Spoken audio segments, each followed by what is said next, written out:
Hello, Mark. I'm Vivian Lin Xingchen, and my number is 1. I'm a junior, and the title of speech is How to Get Better at the Things You Care About. The speaker is Eduardo, Briceño. Most of us go through life trying to do our best at whatever we do, whether it's our job, family, school, or anything else. I feel that way. I try my best. But some time ago, I came to a realization that I wasn't getting much better at the things I cared most about, whether it was being a husband or a friend or a professional or a teammate, and I wasn't improving much at those things even though I was spending a lot of time working hard at them.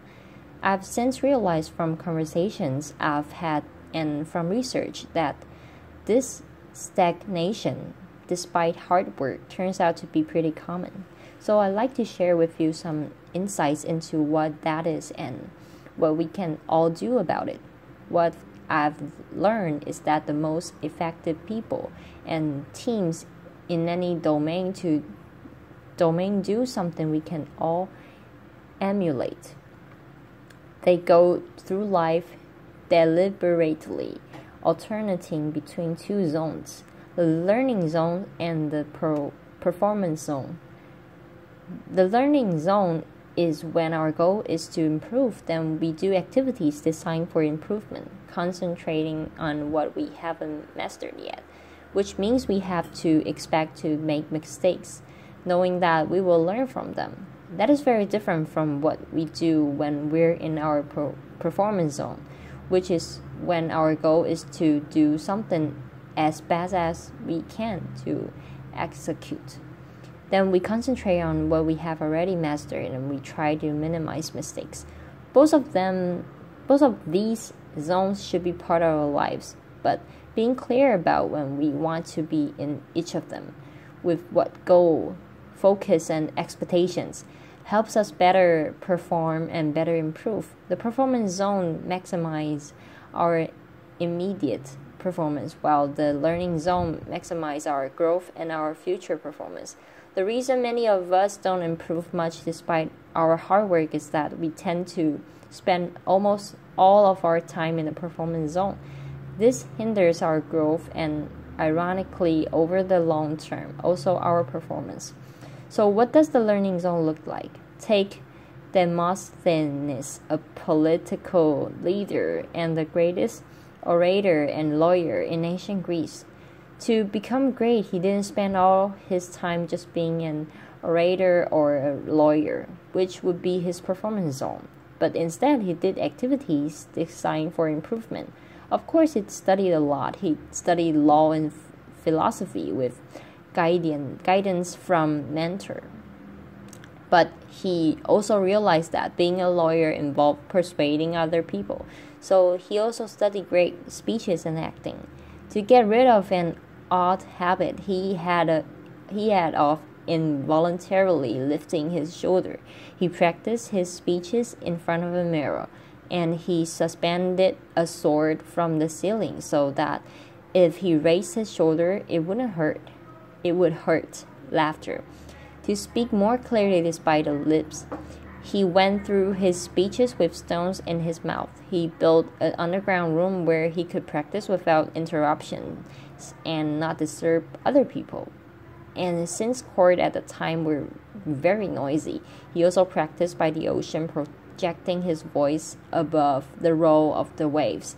His activities in the learning zone were very different from his activities in court. His performance zone in the learning zone, he did what Dr. Anders Ericsson called deliberate practice.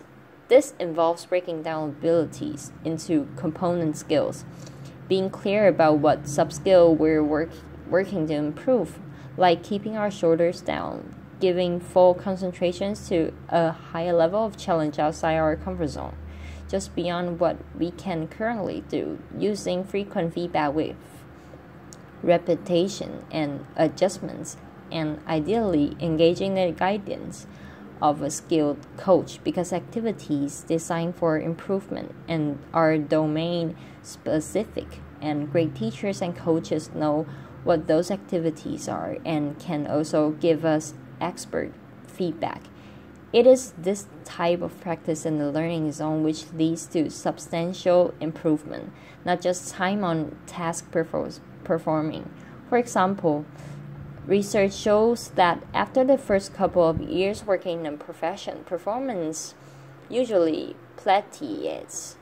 This has been shown to be true in teaching general medicine, nursing, and other fields, and it happens because once we think we have become good enough, adequate, then we stop spending time in the learning zone. We focus all our time on just doing our job, performing, which turns out not to be a great way to improve. But the people who continue to spend time in the learning zone do continue to always improve. The best salespeople at least once a week do activities with the goal of improvement.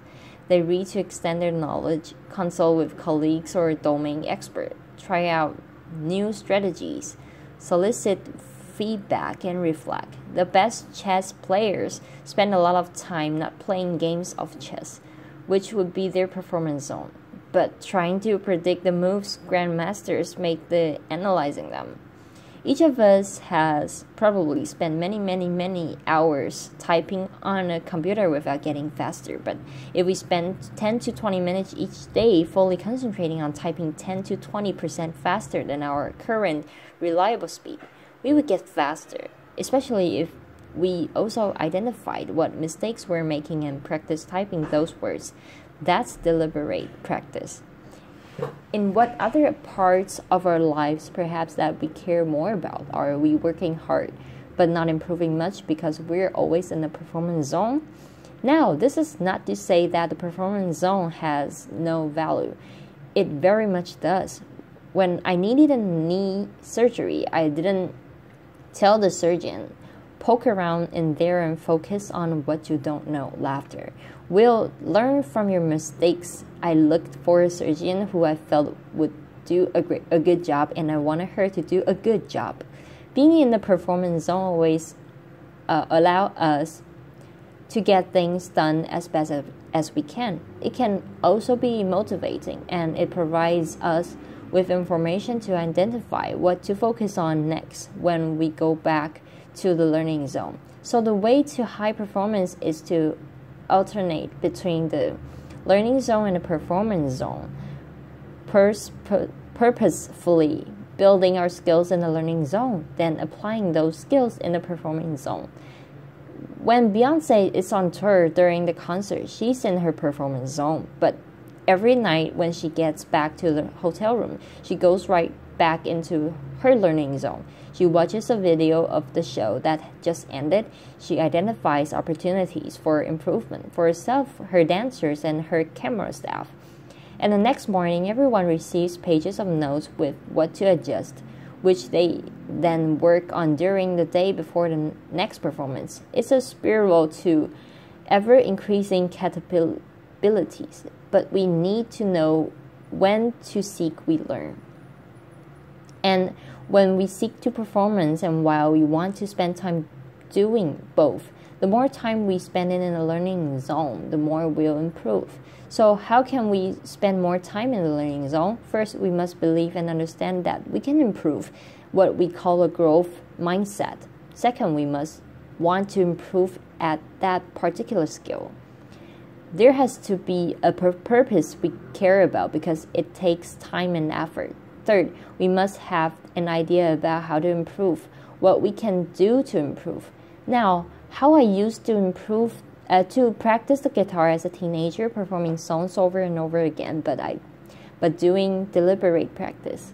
And fourth, we must be in the low-scale situation because if mistakes are to be expected, then the consequence of making them must not be catastrophic or even very significant.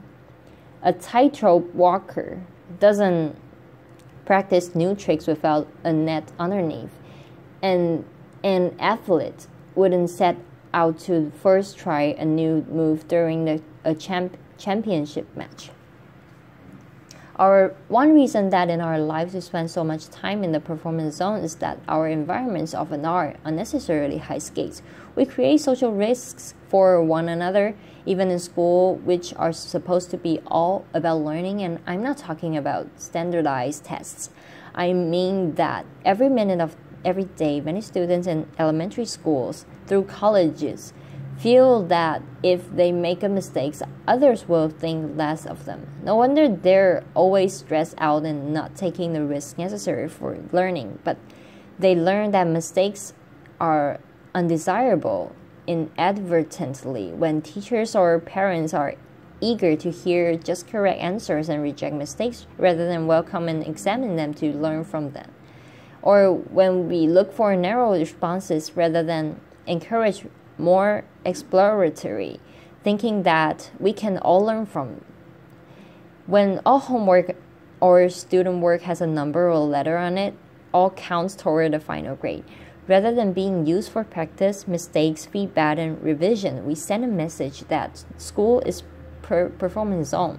The same is true in our workplaces. In the companies I consult with, I often see flawless execution cultures with leaders fostered to encourage great work, but that leads employees to stay within what they know and not trying new things. So companies struggle to innovate and improve, and they fall behind. We can create more spaces for growth by starting conversations with one another about when we want to be in each zone. What do we want to get better at and how? And when do we want to execute and minimize mistakes? That way we gain clarity about what success is, when and how to best support one another. But what if we find ourselves in a chronic high skate setting and we feel we can't start those conversations yet? Then here are 3 things that we can still do as individuals. First, we can create low skate island in an otherwise high skate sea. These are spaces where mistakes have little consequence. For example, we might find a mentor or a trusted colleague with whom we can exchange idea or have vulnerable conversations or even role play. Or we can ask for feedback-oriented meetings as projects progress. Or we can set aside time to read or watch videos or take online courses. Those are just some examples. Second, we can execute and perform as we're expected, but then reflect on what we could do better next time, like Beyonce does. And we can observe and emulate expert.